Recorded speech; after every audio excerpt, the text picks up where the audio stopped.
কাল রাতে প্রচুর মাথা ব্যথা করছিল, তাই প্রচুর পরিমাণে তেল দিয়েছি মাথায়।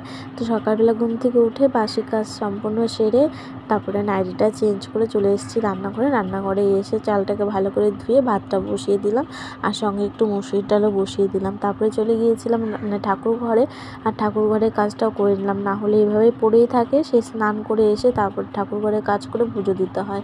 তো যাই হোক, এদিকে ভাতটাও আমার হয়ে গিয়েছে, ভাতটাকে নামিয়ে দিলাম। পাশের বাড়ি থেকে একটা চাল কুমড়ো দিয়ে গিয়েছিলো, সেই চাল কুমড়োটা ঘন্ট করব, সেটাকেই কেটে নিচ্ছি।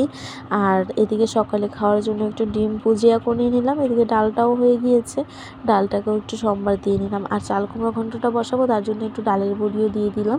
ডালের বড়ি দিয়ে চাল কুমড়ো ঘন্ট খেতে বেশ ভালোই লাগে। তারপরে এখানে আমার বর আবার অফিসে যাওয়ার সময় মাছ এনে দিয়ে গিয়েছিল, সেই মাছটাকে একটু হলুদ লবণ মাখিয়ে রেডি করে নিলাম। চাল কুমড়ো ঘন্টটাও হয়ে গিয়েছে, সেটা নামিয়ে নিয়ে মাছগুলো ভেজে নিলাম। আর কিছুটা মাছের তেল ছিল, সেগুলো দিয়ে পেঁয়াজ দিয়ে ভাজা করলাম। আজকে আর বেগুন দিইনি, কারণ বেগুন দিয়ে মাছের ঝোলটা রান্না করব সেই জন্য। আর এটা আমার বর খেতে ভীষণ ভালোবাসে, তাই অল্প করেই করে নিলাম। এই যে একটু ডালের বড়ি ভেজে নিলাম, আলু বেগুন দিয়ে ডালের বড়ি দিয়ে একটু মাছের ঝোল করলাম আর কি। আর তুলসীতলা ওই পাশটা পাকা করবে, তো সেই জন্য আমার শাশুড়ি সিমেন্ট বালি মাখিয়ে নিচ্ছিল।